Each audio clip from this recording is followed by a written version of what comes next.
Yo saco mi título de árbitro en el año 98, o sea que tengo el título de árbitro, la licencia número 13 de árbitro tengo, y 5 de técnico de la federación. Empecé trabajando con una escuela que estaba en el Cerro de Calderón con Daniel Descano, que era un profesor de tenis, y yo tuve con 13 años que ya jugaba al tenis, de ese grupito estaba Carolina Navarro, que era jugadora de tenis. Yo he tenido la gran suerte, porque creo que tener la suerte de poder entrenar a una jugadora o un jugador como Bea, yo creo que el pádel da para muchísimo, da para mucho trabajo. Yo sobre todo cuando doy los cursos aquí para la Federación Andaluza, le pregunto a los chicos, ¿sabéis inglés? Entonces, ¿qué pasa? Pero en esos países todavía no han apostado por los niños.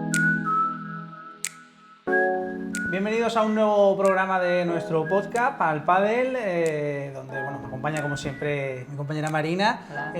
Marina, hoy vamos a adentrarnos en el mundo del pádel, sobre todo en esos inicios, en esas primeras andaduras en nuestra ciudad, en nuestra provincia. Tenemos un invitado muy especial y como siempre te dejo a ti los honores para que nos lo presentes.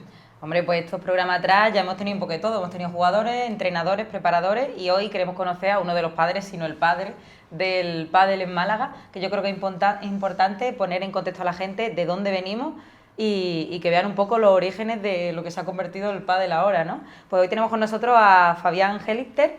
Él vino de Argentina, ahora por el acento lo verán un poquito, que acento malagueño todavía no tiene. Una mezcla. Llegó de Argentina en el 88, es licenciado en Educación Física y bueno, entre otras cosas fue el fundador del primer club de pádel específico en Málaga capital, que fue el Miraflores, ¿no? En el 93, ¿puede ser? Perfecto, muy bien, muy buena ha hecho información. Los deberes. Ha hecho los deberes. Y bueno, aparte de eso, pues también está vinculado al tema de la formación, también es juez. Un millón de cosas que ha hecho, también está de seleccionador de Turquía, que ya nos contará un poquito más adelante, o sea, una vida dedicada al pádel íntegra. Sí, la verdad que, bueno, muchas gracias por invitarme, un placer poder estar aquí y poder contar un poquito de historia, ¿no? Que a veces de dónde viene el pádel. Sí, yo llegué en el año 88, emigrado económico de Argentina como muchos como tantos otros. Casado con un niño de 7 meses y bueno, empecé a trabajar en el mundo de la educación física y por casualidad donde vivía yo un poco contando el pádel en Argentina en el 88 empezaba ya a desarrollarse, pero yo finalmente no había hecho nada de pádel en concreto. ¿Pero allí había alguna figura ya, algún jugador que empezara a despuntar, alguna cosita? Y eran los jugadores, en esa época, los jugadores profesionales, que habían sido jugadores profesionales de tenis, llámese históricos como Roberto Gattiker, Maki Riaín, Sanz, gente que venía del mundo del tenis, estaba ya jugando al pádel. Alargaban un poco la carrera, ¿no? De esa manera. Era un nuevo nicho porque en Argentina se había desarrollado como una especie de negocio también el pádel, habían empezado a crecer los rentacurtos, los clubes de pádel, y empezó a haber un circuito, había patrocinadores y bueno, había un circuito. O sea, ya cuando tú viniste a España, allí ya había circuitos de pádel. Ya se competía el pádel, en finales de los 80, principios de los 90 ya se competía el pádel. Y bueno, empezaba a estar de moda el pádel en Argentina. Que me acuerdo que cuando llegaste a España, primero eras preparador físico de jugadores de tenis, ¿no? O sea, tú te dedicabas más al tenis. Yo en Argentina me dediqué a la preparación física de jugadores de tenis en alta competición. Y aquí cuando llegué, bueno, empecé a buscar y empecé trabajando con una escuela que estaba en el Cerro de Calderón con Daniel Descano, que era un profesor de tenis. Y yo tuve con 13 años que jugaba al tenis, de ese grupito estaba Carolina Navarro, que era jugadora de tenis. Casi nada. Fíjate. Entonces yo tenía a Carolina que entrenaba en un grupo de chicos y una de las cosas que yo siempre he destacado de Carolina es su voluntad de trabajo, su capacidad de esfuerzo. Y se llevaba a los chicos, o sea, ella era con una 13 máquina. años, Sí, los chicos de su misma edad o más grande, ella, dieras el trabajo que diera, era un placer porque desde ese momento se demostraba. Y en esos grupitos también hubo históricos del pádel malagueño. Niños Guillermo Morente, Fernando Arribere, gente que ha competido, que han sido de los primeros pioneros, ¿no? Sí, y estaban en ese grupo también de jugadores de tenis, Noelia Fernández, que después han competido y han representado a Málaga y han estado en muchas competiciones y ahora ya se mueven a otro tema, ¿no? ¿Y tú viviste el paso de Carolina al pádel? Porque yo me acuerdo de la historia de Carolina, que ella empezó muy fuerte en el tenis, querían que siguiera compitiendo y demás, pero ella decidió apostar por los estudios, dijo yo al tenis de alta competición no me voy a dedicar, quiero dedicarme a los estudios, pero luego volvió al deporte y volvió ya con el pádel. ¿Tú ese cambio lo viviste? Sí, fue en el momento donde ella empezó a jugar al pádel y pasó una cosa siguiente. Carolina fue la primera competidora fuerte y tenía un problema en Málaga, que en Málaga, habéis visto por la estructura normal del pádel, los torneos privados, había muchos torneos privados, siempre yo fui de los primeros que organicé y después empezaron otros clubes a surgir, sobre todo en la zona este de Málaga, y había un problema, que Carolina no podía jugar en categoría femenina y quería jugar en categoría porque masculina. No había nadie. No, más que todo porque era muy fácil para no ella. había ese nivel que ella demandaba, no había competitividad para ella. Claro. Porque no había jugadoras, eran muchas mujeres que venían de otros deportes que empezaban a jugar al pádel, sobre todo en el mundo del baloncesto, había muchas chicas de baloncesto, excuadras de baloncesto. Sí. Pero Carolina, claro, jugaba a otro nivel y entonces quería jugar con los hombres, pero tenía un problema, que los hombres no querían jugar con ella. Pues ya ves. Porque no pues querían, no querían perder contra ella. Y entonces, pobre, estaba en un mundo donde... Estaba en el limbo, ¿no? Estaba en el limbo, no podía jugar ni un lado ni otro hasta que ella empezó finalmente a volcarse hacia un tema nacional. Sí. Y ya cuando ella se empezó a estudiar educación física, se fue a Madrid, bueno, ya estuvo becada, ya pegó el salto al pádel nacional, ¿no? Que donde... Bueno, su trayectoria que está culminando este año profesionalmente ha sido larguísima, ¿no? Larguísima. Entonces, bueno, volviendo un poquito a la historia, cómo llegué a tener el primer club de pádel. Yo vivía en la zona de los bloques de San Isidro, ahí en El Palo, y mis hijos estaban en una guardería en el Drago, por ahí en la zona de Miraflores del Palo. Y yo iba caminando con mis niños. Y un día había una zona que había una pista de tenis abandonada, una zona que era una zona deportiva de una urbanización antigua, que estaba cerrada. Para los antiguos del Málaga estaba la discoteca Rafael, una famosa de la gente muy antigua de Málaga. Y entonces me salté a un sitio abandonado y dije, uy, aquí hay una pista de tenis, había una piscina cubierta con una estructura, yo tenía una escuela de natación. ¿Tú tenías una escuela de natación? Yo tenía una escuela de natación. Que alquilaba la piscina, en invierno alquilaba la piscina del antiguo Pedro Cabral, en Paseo de Sancha. Ustedes están un poco ahí. Pedro Cabral, que fue un jugador de fútbol, que vino aquí, que su hijo es gestor, ahora está en el NAC, es el gerente del NAC, Pedro Cabral, hijo. Tenía un club de squash, pista de squash, gimnasio y una piscina climatizada, no muy grande, y ahí yo, como trabajaba en el Colegio Limonar, llevaba a los niños del Colegio Limonar a dar clase de natación, le alquilaba la piscina a Pedro Cabral. Bueno. Entonces dije, voy a hacer mi club de natación, mi club de pádel y todo junto. Y bueno, pero ya viste un poquito más de negocio en el mundo del pádel, ¿no? Yo no sé si vi negocio. Tú te tiraste a la piscina, literalmente, dije, ¿no? Tú piensas que yo estaba con un proyecto de vida, o sea, yo venía con un proyecto de desarrollar mi vida profesional aquí. Y bueno, yo había hecho algo de pádel en el Club Mayorazgo antes, que era con la pista de muro. Claro, eso era el Squash Málaga. Eso tenía 5 pistas de squash y la especialidad era el squash. Y habían construido 5 pistas de pádel y yo en el año 89 empecé a trabaar ahí como profesor de aeróbic. Había que trabajar, inmigrante había que trabajar. Y entonces había 2 pistas de pádel de muro. Y había unas mujeres que tenían amigas en Marbella, donde en Marbella ya había empezado a ver pádel. Ya sabía. Y entonces me decían, nosotros queremos aprender a jugar al pádel porque tenemos amigas. ¿Y tú nos puedes dar clase? Sí. Claro. Por supuesto. Había que dar clase. En esa época, recordar que en el año 89-90 el pádel todavía se llamaba pádel tenis. Claro, ya ves. No tenía ni siquiera el nombre de pádel. O sea, a nivel nacional era pádel tenis, era la agrupación nacional de pádel. Para que la gente entendiera un poco de qué iba, ¿no? Claro, no era pádel, ni siquiera se escribía pádel, se escribía pádel en inglés, hasta que se castellanizó la palabra. Entonces, bueno, me compré una pala de pádel así de finita, de madera, una Marcraft de origen americano, por eso Madre mía. Esa marca. ¿Por qué la marca Marcraft, que no es de pádel, se jugaba al pádel?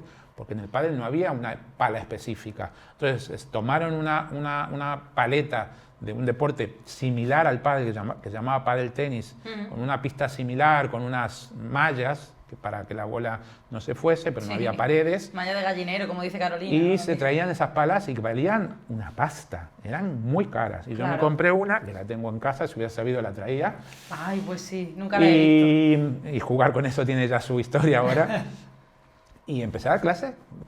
utilizando conocimientos del tenis, finalmente, porque en esa época lo que se hacía era, se jugaba el tenis en una pista, trasladar el tenis a una pista de Al pádel. final es echarle bola. Usar con el al revés. reglamento y golpear. Y bueno, y así empecé a dar clase y dije, este deporte tiene...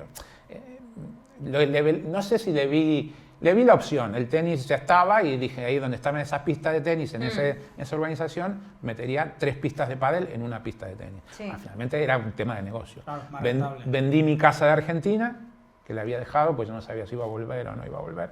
O sea, que fue una apuesta importante personal. Sí, sí, vendí mi porque casa de ya Argentina. estás Sí. hipotecando literalmente todo lo que tienes.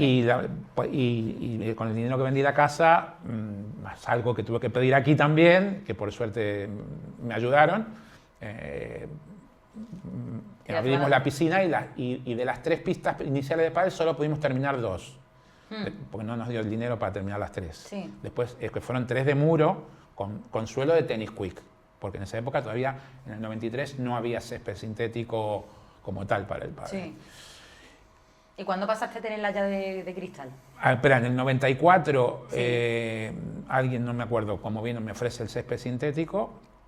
Pongo las primeras pistas de pádel de césped sintético posiblemente, no sé si en Andalucía o cerca, y la gente cuando descubre el césped sintético no quiere jugar más en... Se vuelve loca, ¿no? No quiere Otro jugar más nivel, en tenis quick. otro es nivel. que es otro deporte, Claro. no tiene absolutamente nada. Yo lo que veo también, que eso lo hemos hablado ya también con otros como Guti también, que ha vivido mucho esta etapa, que el pádel antes era como un poco para una clase social un poquito más alta, ¿no? Sí, Empezó un poquito así. La realidad es que el pádel, digamos, como es la Málaga, ya ha perdido un poco eso, pero la Málaga Un poquito más pudiente. de la Plaza de Toros Sí, hacia la el zona mar, este, ¿no? la zona este, Tradicionalmente la zona un poco eran más las pudiente. Sí. claro, era el pádel.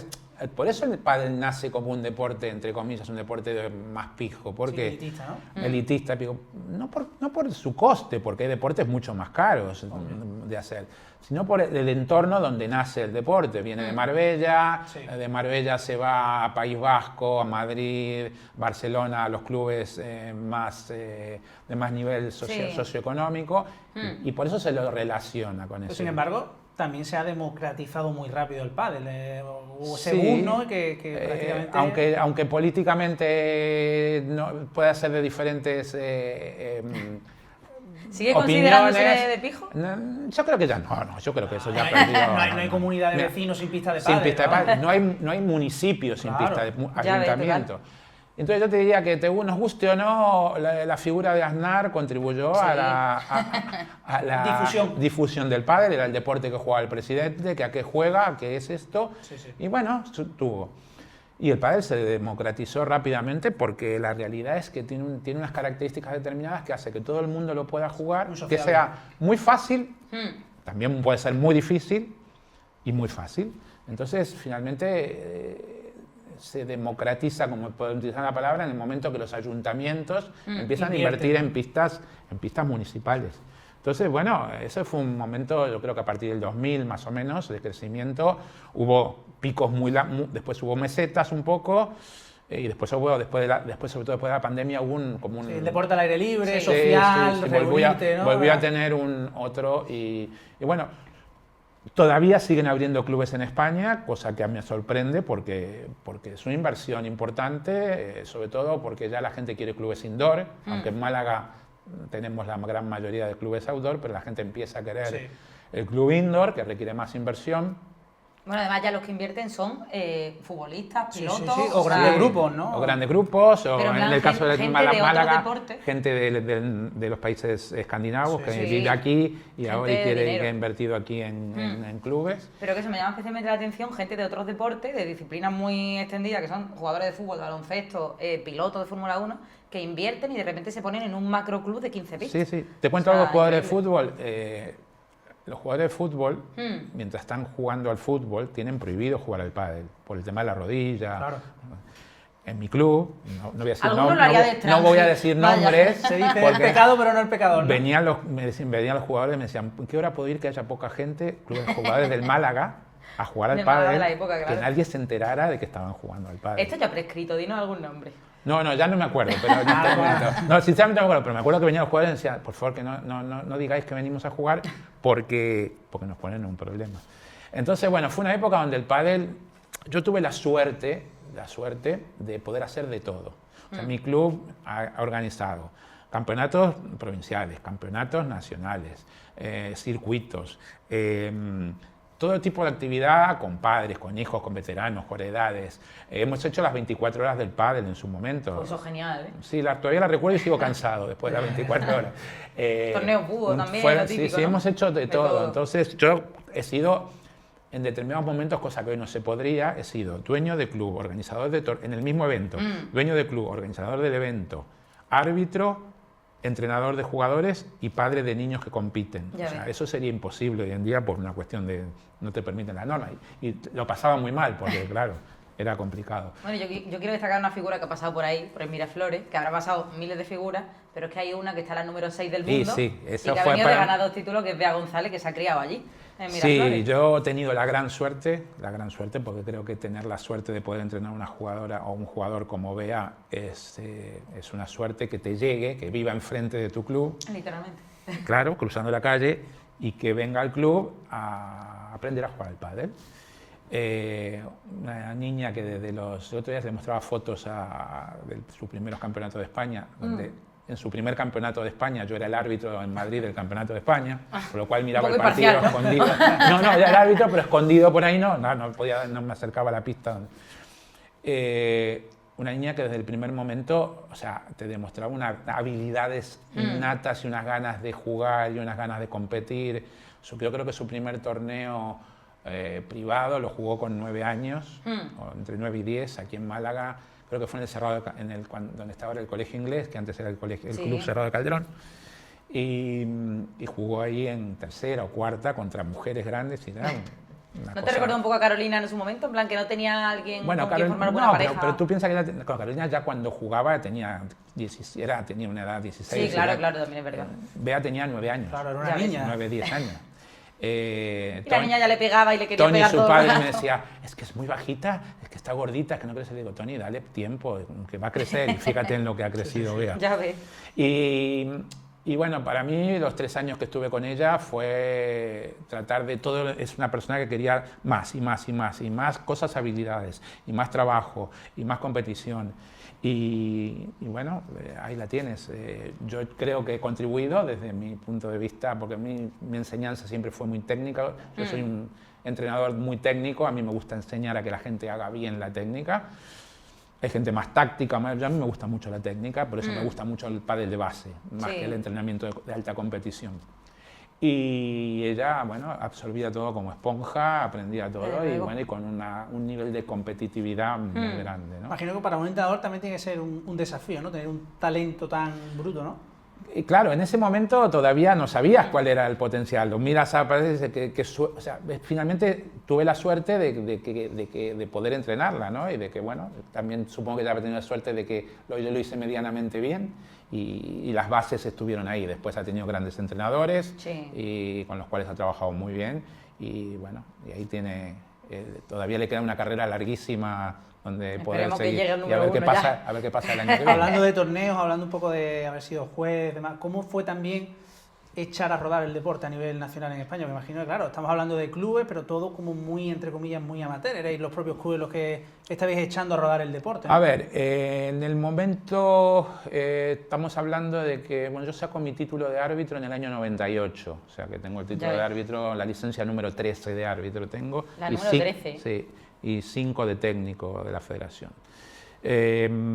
Y en ese momento había circuitos que estaban, a nivel nacional había un circuito muy famoso que fue el circuito Bifitter, cuando el alcohol todavía podía patrocinar el deporte. Eventos. Yo tuve muy buenos patrocinadores de alcohol en su momento.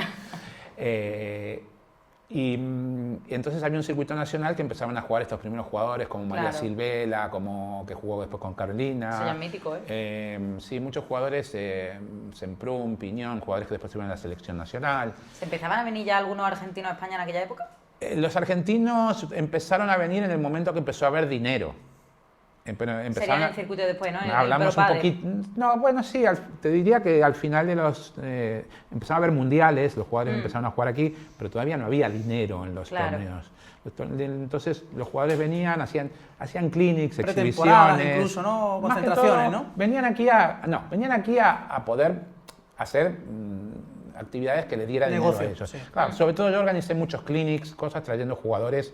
Gabriel Domínguez fue un jugador muy conocido que estuvo por aquí, Roberto Gattiker, Adriana Costagliola, jugadores que han sido campeones del mundo y que venían aquí de repente a hacer, digamos, todavía los torneos nos daban un dinero para vivir. No era rentable. No era, Sí, como masterclass, ¿no? Claro, y venían, hacían actividades o exhibiciones o cosas por el estilo.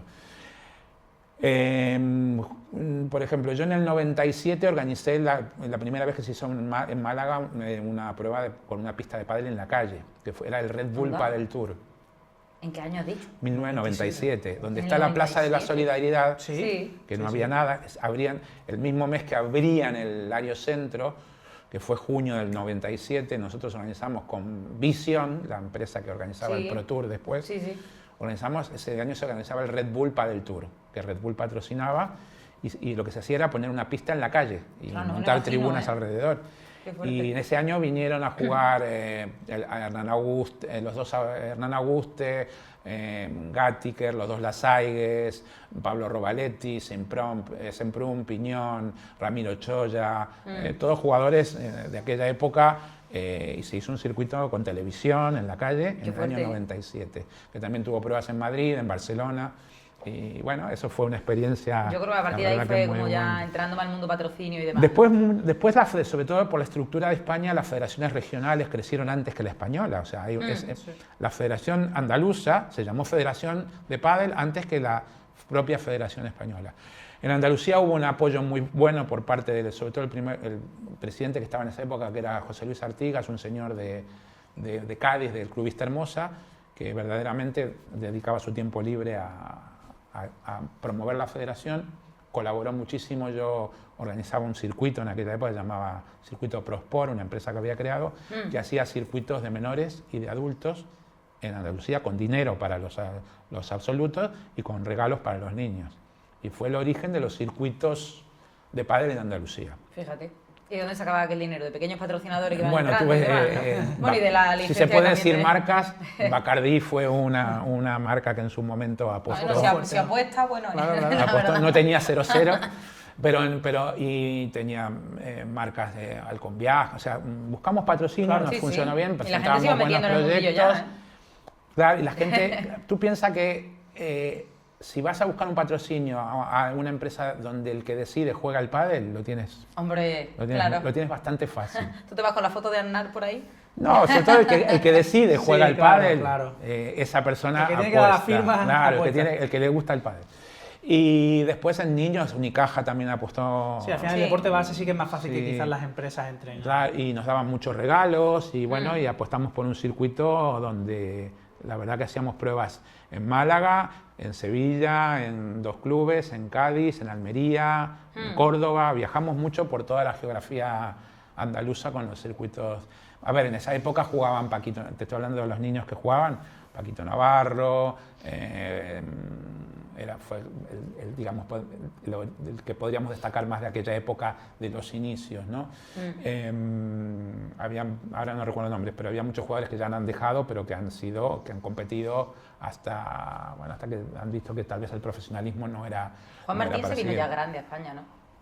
Juan Martín tuvo en mi club, yo tuve la suerte de tenerlo con 17 años en mi club. Vino a jugar una exhibición, un torneo, qué sé yo. Ya estaba despuntando allí. Ya era figura. Y sí, Juan vino y ya hizo su carrera, terminó de hacer su carrera aquí, se nacionalizó, era el gallego, por sus orígenes españoles de sus padres. Y Juan ya se quedó aquí, pero ya Juan era un fenómeno. La verdad que un jugador con una personalidad y un carisma y una cercanía a todo el mundo, sobre todo muy, muy buena. Y bueno, la verdad que me vas preguntando cosas sueltitas así de gente y de jugadores y la verdad que... Te viene el recuerdo a la cabeza, ¿no? Sí, claro, de que han pasado por el club o que hemos organizado cosas o que yo he estado en torneos tanto en Málaga como fuera de Málaga arbitrando y haciendo cosas. Bueno, ya con el paso del tiempo, más allá de extender el pádel por Andalucía y por España, después lo extendiste por todo el mundo porque a día de hoy sigues viajando, dando formaciones por el mundo. Sí, tengo la suerte. ¿En qué momento te metes en ese mundillo de decir vamos a formar a gente por el mundo? A ver, en el momento que el pádel empieza a desarrollarse fuera de España, yo creo que el primer curso fuera lo di en Suecia en el 2013. para una federación sueca que había en ese momento, porque las federaciones de ciertos fue de países las van primeras cambiando que empezó a también. despuntar, Le surgió la posibilidad, no había gente, no había formadores Claro. que estuvieran tan especializados. Hoy en día ya hay mucha gente formando, Sí. gente muy cualificada, que supongo que yo también por un tema de edad, yo tengo 64 años, vendrá la gente, por más que lo haga bien, el deporte tiene una penalización con la edad y viene gente por detrás empujando que lo hace bien. Las federaciones empiezan a interesarse, yo sobre todo trabajo con federaciones de otros países, que se empiezan a interesar por formar a sus propios entrenadores. Claro. Porque finalmente tú traes gente de fuera. El español es muy valorado fuera, con un título español, pero finalmente tú tienes que formar a tus propios entrenadores, cada país. Así como España en su momento tiró de muchos argentinos que siguen estando en Argentina, como Juan Carlos Deseo en Madrid, te digo que es muy conocido, Sí. que fue hasta seleccionador español. Y técnicos que han venido de Argentina a dar cursos y a formar a los españoles. Ahora tenemos un nivel de entrenadores españoles muy alto, muy bueno y muy alto. Aunque veamos muchas veces en la tele, veamos a Rodrigo Vide, bueno, ahora hoy estoy con los nombres fatal, pero a todos los entrenadores argentinos que los vemos Sí. Sentados ahí. Pero, El propio Ramiro el propio, también. sí, pero tenemos ahí muchísimos entrenadores españoles con academias muy buenas que están ahí haciendo. La cuestión es que muchos se están yendo fuera al final por temas económicos también, porque A ver, ven un puntal fuera importante. El negocio, hay mucho negocio fuera. Hay mucho negocio fuera. Hombre, con los países árabes sobre todo y todo esto. Con los va a países pegar un boom árabes, bueno, en los importante, países árabes ha habido un exilio. Es que allí son todos españoles. Tú piensas, por ejemplo, Tú te vas a que Dubái y no veas. los Emiratos Árabes, el Sí. equipo nacional, creo que tiene el 90% son jugadores españoles Sí, nacionalizados. como Íñigo Jofre y compañía, ¿no? Claro, están Sí. todos nacionalizados allí y juegan por España. Entonces, ¿es real? No. Bueno, después se colocan bien en una competición, pero están jugando con jugadores. Entonces, a ver, si el pádel quiere crecer en esos países, no hablo en general en todos los países, hay que apuntar a una cosa muy importante, que es a los niños. A la base, obviamente. Entonces, yo que estoy viajando por países escandinavos, por muchos, pues bueno, te digo un poquito, Turquía, Croacia, Georgia, ahora estoy trabajando con la Federación Suiza, Suiza está Dinamarca, pegando también, sí, Suiza también, pero están en un problema con quién se va a quedar con el pádel en la federación, los que están actualmente o la Federación de Tenis, hay una lucha de poderes. Mira. Esto lo hablábamos un poco que antes. hace que se parta el pádel un poquito, hay dos circuitos paralelos. Entonces, ¿qué pasa? Pero en esos países todavía no han apostado por los niños. Claro. No están apostando por los niños porque los clubes solo ven el modelo de Rentacur, de alquilar las pistas y no crear academias. Sí, para Algunos sacar lo empiezan a directamente el hacer y negocio, ¿no? empiezan a darse cuenta, también hay un negocio, no solo el tema deportivo, de decir, ay, que me gustaría por el romanticismo Claro. de generar el crecimiento del deporte de base, ¿no? Pero no están trabajando todavía con los niños. Y ahí está el futuro para que el pádel finalmente cada país tenga jugadores de nivel, porque si no, bueno, sí están hoy cómo se nutren los equipos nacionales de los países que están compitiendo, se nutren de exjugadores de tenis. Sí, sí, totalmente. Jugadores de tenis que llegan a los 16, 17 años, 18 y dicen, bueno, ya el tenis yo no voy a seguir por lo que implique dinero, tiempo, y me doy cuenta que en el pádel puedo conseguir resultados, sobre todo en mi país. Sí, a lo mejor luego se vienen aquí y no es lo mismo. No, vienen aquí y ven la dura realidad. Pero viene muy bien. Y entonces están jugando con ese tipo de jugadores. Si vas a cualquier europeo, pre-europeo, todos los países están jugando con buenos jugadores tenistas. Sí. ¿Qué pasa? Que hasta que no empiecen a tener una base de jugadores de niños jugando, no van a haber jugadores de pádel puros. Pues si te fijas ahora, si tú analizas ahora hoy el ranking, no existe ningún exjugador de tenis. Son todos jugadores de pádel. Hombre, del top 20-30 probablemente no. No, y sigue bajando. Porque son todos bastante jovencitos, creo que No, los sigue mayores bajando, en sigue la parte bajando. alta. Todos los que están compitiendo, llámese español, hablo de español, en general Sí. español, y argentinos, que están compitiendo en Premier, son jugadores de pádel puros, ya son, porque nosotros ya tenemos muchos años Claro, una trayectoria. una trayectoria como de competición. Entonces, creo que los demás países tienen que apostar.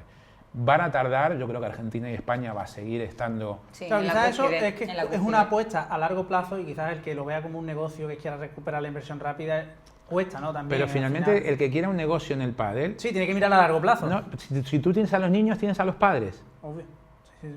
Y si tienes el a niño los, se encariña- y si tienes a los padres, tienes a los padres consumiendo en el club, comprando material. O sea, finalmente el que lo monta como negocio tiene que ver más allá del alquiler de las pistas. A ver, al final lo que tienen que mandar ahí son las federaciones. Sí, pero si hay guerras también entre las federaciones, es complicado. El problema es que el problema está en muchos países es que no está definido todavía quién va a llevar el Sí, pádel. si la quién absorbe lo la va- de tenis o tiene federación propia. Y si como la aquí. Federación de Tenis le va a dar la importancia al pádel o es como un para que deporte no me más. genere competencia. Yo a creo mi que tú eres propio más pro deporte. a que tengan su federación aparte como Yo aquí. soy partidario de que y España tiene propia, Argentina tiene propia, Italia no, pero bueno, está funcionando bien. Italia, digamos que es la tercera potencia ahora mismo, yo creo, ¿no? Italia A en nivel este mundial. momento, sobre todo también en decrecimiento de clubes. En Italia también ha habido el momento de vamos todos a Sí. Italia bueno, a trabajar con Sí, el sí. pádel, ¿no? Y aquí, bueno, hay una persona aquí de Málaga que trabaja mucho con italianos, que es Gustavo Machuca, que tiene el club ahí en el Polígono San Rafael, el GM, y él trabaja con italianos todavía. Entonces, bueno, Italia está creciendo ha crecido mucho, sobre todo en clubes. Y la otra cosa que tiene que crecer son los clubes en los países. Si no hay clubes, si no hay pistas, No se puede jugar. no hay crecimiento. Está creciendo mucho en Medio Asia, en toda la zona de Tailandia, Indonesia, China. Yo estuve 2 veces en China por temas de pádel. Bueno, tú me dijiste una vez que llegaste a estar en África. Bueno, África ¿Dónde me no, dijiste que no, te estuviste en dije un sitio de enfrente, África? no, Melilla y Ceuta hablando de cómo. No, pero no me conmigo. dijiste una vez que estuviste como en un país de estos africanos, en un clínico o algo así. No, Clínica estuve en Israel, en China, bueno, por el tema de esto, pero en África, en países africanos, no con el tema de pádel, no. Vale, vale. No, haciendo la broma siempre con los amigos de Melilla, que son los mejores de África.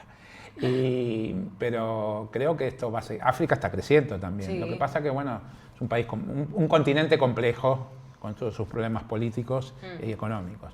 Pero el pádel va a tener una proyección. Estados Unidos creo que es el próximo sitio donde... Al final estamos hablando de lo mismo, españoles y argentinos que han emigrado allí, también muchos mexicanos. Pero que han yo ido creo allí que ahí para cuando entra el enseñar deporte, pádel. cuando el pádel entra en el tema universitario, ahí creo que puede también pegar. No a nivel deportivo, pero sí a nivel de lo que estamos hablando, de clubes, quizás de negocio. ¿En España se ha tocado techo o todavía hay margen de crecimiento? Desde el momento que yo creí que habíamos llegado a un techo, sobre todo por el tema de que finalmente tú cuando haces un club tienes que ver cuántas horas lo ocupas al día. ¿Cuántos clubes tienen ocupadas las mañanas? ¿Qué rentabilidad tienen? Hay que estudiar muy bien porque había un momento donde gente abrió clubes sin hacer un estudio ¿no? financiero verdaderamente como hay que hacer para abrir un negocio Sí. y se le han pegado. Porque no han hecho bien sus cuentas, porque en un momento antes de la pandemia con una sobreoferta de pistas, que el error fue que la gente para conseguir más clientes bajó los precios de la pista. Y si tú bajas los precios de la pista, no te dan los números. Y luego es muy complicado subirlo porque el cliente va a después reaccionar mal. subirlo. Y en Málaga, acá en Málaga se dan cosas muy particulares, en 60 kilómetros de duplicar el precio de la pista o triplicar el precio de la pista. De Málaga a Marbella, Estepona, Bueno, nada que ver. o sea, es otro Nada que mundo ver, de sí, sí, precios y de todo. Entonces, en un sitio donde tú no puedas cobrar un precio, tú tienes que afilar muy bien el lápiz. Yo siempre dije que el pádel puede ser un negocio tipo un autoempleo, donde tú tienes tu propio club, si es un club pequeño, ¿no? 4 o 5 pistas, tú das las clases, tú organizas, Sí. puedes tener un bar. Sí, que algo lo más de hables. barrio, ¿no? Algo, Sí, un poco algo social, más ¿no? social. Sí. Es un negocio, es un buen negocio. No te vas a hacer millonario, pero vas a trabajar mucho, mucho, porque son los 7 días de la semana. Pero si te gusta, finalmente, yo viví 20 años en mi club, mis hijos se criaron, he hecho muchos amigos, he formado mucha gente en mi club y guardo un recuerdo de aquella época que me ha permitido, creo, estar aquí todavía con el tema del pádel, ¿no? Sí, luego está lo que tú dices, la parte de los que solamente tienen para rentar las pistas y quieren... Ese modelo en España no existe, porque la gente Bueno, en España... hay clubes que directamente están para eso. Que la Sí, gente pero invierte, además, en son Málaga la gente que gente no viene de ese quiere mundillo del quiere la deporte. vida social del club. En Sí. Málaga, entonces, eso es lo que pasa. En Málaga sí, pero yo hablo de Madrid, Barcelona, las Ahí grandes ciudades pues de sí Málaga. hay clubes más domotizados. O sea, yo he estado en clubes donde, me dicen ahora en Suiza, donde hay gente que va a jugar a las 5 de la mañana. Ya ves. O sea, tiene un código, entra, juega, Te ponen la lupa a tu pista. se enciende. Pero ese fuera. modelo en España no funciona. Los escandinavos y la gente del norte de Europa, cuando vienen a España y descubren la parte social, empiezan a querer tener que sus clubes tengan Sí, también... Pero ahí ya también va algo más en la cultura del propio Sí, país, ¿no? hay que luchar, hay que cambiar la Claro, idiosincrasia. eso es más complicado. Claro.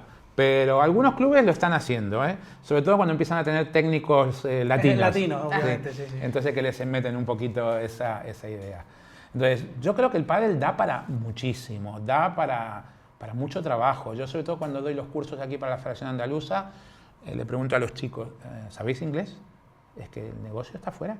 Sí. La experiencia de vida está afuera. Tal vez te vas 2 o 3 años, tal vez no te vuelves o te quedas o descubres que estás muy valioso, no sé, pero hay mucho negocio fuera y a mí una de las grandes, aparte de todo lo que he hecho en el pádel, el poder hablar un idioma, o poder hablar inglés me ha dado la posibilidad de estar impartiendo formación en el extranjero, lo cual considero que es fundamental para los futuros profes que quieran ser o entrenadores o instructores que hagan sus cursos aquí en España. Bueno, y otro melón que ya hemos abierto en otros capítulos anteriores, la fuga de talentos de gente de Málaga. ¿No te da un poco de pena tú que has visto crecer el pádel aquí, tanta gente buena que ha salido de aquí, que estén yéndose todos a Madrid y que no haya como un núcleo de entrenamiento que se haya quedado ya en Málaga para estos talentos? A ver, es complejo. Finalmente uno, si yo quiero estar en el mejor nivel, tengo que estar todos los días entre los mejores. Pero da pena que una ciudad como Málaga, que digamos que es de las mayores portadoras de talentos que hay en el mundo, y que al final tiene buenos no clubes, tenga buenas conexiones para jugar torneos. Sí, pero no fuera, tenga como una academia o un proyecto grande. Eso tiene que ver con una inversión. Claro, eso, ahí entra el dinero. Ahí tiene que ver con un tema de dinero. No es que nos falte técnicos, tenemos, como tú has tenido a Guti aquí, que aparte Guti entrena a jugadores, cada tanto los jugadores vienen acá a entrenar con él a Málaga, jugadores que compiten en los primeros niveles. Y es una pena, sí, pero la realidad, si están todos allá... Hubo un momento donde ciertos jugadores hace 2 años volvieron a Málaga un poco, porque estaban un poco, Ale Ruiz, Momo, volvieron un poquito a entrenar aquí a Málaga, pero finalmente si todos están allá, si yo tengo que entrenar con los mejores todos los días, si los sparring son ellos mismos entre ellos, tengo que estar donde está. ¿Tú ya no te animas a hacer un proyecto para que se vengan los malagueños aquí? No, yo ya me dedico a formación, arbitraje. Yo aunque soy árbitro torneo FIP, ahora la FIP nos ha hecho, no obligar, pero el que quiera seguir arbitrando tiene que hacer el curso internacional. Yo hoy a la tarde tengo los exámenes del curso internacional, hay que hacerlos también. ¿Sois muchos aquí? Es online, vale. es un curso online con la FIP, directamente con la FIP. Y lo que te iba a decir, yo hoy por hoy, el arbitraje, la formación, que es lo que más me gusta, porque aparte esto de viajar y conocer gente es un regalo, y enseñarle a jugar al pádel a mi nieto. Ya está, que hace tenis, ya la tercera generación. Está en la escuela de tenis del Candado, hace golf y el pádel lo hace conmigo. Pero desde luego que no se frustre mucho, ¿no? Que él vaya a su ritmo y de momento que lo tenga como hobby, ¿no? Que haga, pequeño, o a lo mejor le ves apuntando años, manera ya de repente. Que haga cuantas más deportes pueda y que cuando ya decida hacer algo, que sea lo que él quiera. Pero bueno, eso es lo que... Y después jugar y divertirme y, bueno, seguir pudiendo aportar sobre todo en la formación, que es lo que más me gusta, la experiencia y que la gente aprenda los fundamentos correctos del pádel, porque si no aprende los fundamentos correctos del pádel, sobre todo la gente que quiere enseñar, después no enseña bien y creo que formar a la gente para que transmita los conocimientos adecuadamente es algo que me gratifica mucho. Yo creo que no te vas a jubilar nunca, ¿no? Me jubilarán, supongo, mientras porque disfrute, ¿no? Con lo que hace. En algún momento dirán, este señor ya demasiado canoso, ya demasiado no sé qué, da bien los cursos, pero bueno, supongo que sí, pero bueno, aprovecharé mientras pueda. Mientras me llamen será que medianamente lo hago bien, lo cual me gusta y también es mi trabajo. Y seguir viendo a todos los jugadores y viendo los partidos y disfrutando de este deporte que creo que es único, que creo que no tiene comparación con otros deportes en función de todo lo que da y todo lo que permite. Pues mira qué cierre más bonito, ¿no? Espectacular. Lo tenía preparado. Le vamos Qué a pedir bien que hablas, nos yo que- firme... Sí, le vamos a pedir que nos firme la pelotita. Y bueno, siempre dejamos un último minutito a cámara por si quieres o mandar un mensaje a los tuyos o a gente que te haya apoyado durante tu vida. Lo que tú quieras, un minutito para ti. A ver, yo finalmente, que es lo que siempre quiero, es agradecer al pádel en sí mismo por lo que significa el pádel. Y después lo que más me gratifica es cuando me encuentro con gente por ahí y me dice, tú no te vas a acordar de mí, pero tú me diste un curso en tal fecha, o un jugador que viene que lo conozco de chico y que viene a saludarme y esas cosas Es lo más gratificante. es lo ¿no? más gratificante, que la gente venga, porque la gente puede pasar y no hacerle caso. Entonces, creo que agradecer al pádel la oportunidad que me ha dado de poder hacer esta vida que sigo haciendo y seguir pudiendo ver a la gente, saludando, encontrándome y que me digan diciendo, no, me acuerdo cuando tú me diste el curso en tal fecha y tal cosa. Así que nada, muchas gracias a todos los jugadores, a toda la gente del pádel, federaciones y bueno, y a seguir pudiendo participar de esto. Así que muchas gracias. Pues Fabián, ha sido un auténtico placer charlar de pádel contigo. Da para 4 o 5 horas de podcast. Lo podemos porque, traer de vamos, vez en cuando. Absolutamente, podemos hacer varias partes. Ya ves. Ha sido un auténtico placer. Muchísimas gracias por Muchas gracias, invitarme. Fabián. Ya el autógrafo. Y nada, nos vemos en el próximo capítulo. Hasta luego.